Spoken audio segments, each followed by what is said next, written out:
Hi, my name is Tomáš Mitura and I have a master's in physics from the University of Surrey, and I work as a laser researcher here at the International Laser Center of the Slovak Center of Scientific and Technical Information.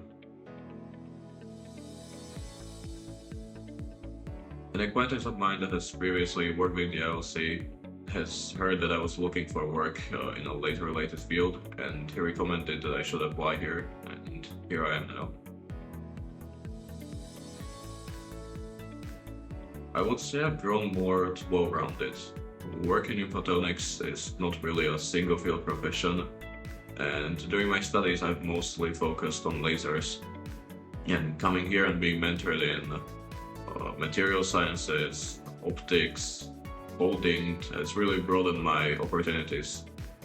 For example, recently I went on a work exchange trip through a laser lab to Vilnius Laser Center, and thanks to the things I've learned here, I was immediately able to start contributing in a foreign environment. The highlight has definitely been devising my own experiments. The goal of the research was roughly set, but I was allowed the freedom to find a way to achieve the goal, and devising my own experiments was really enjoyable to me.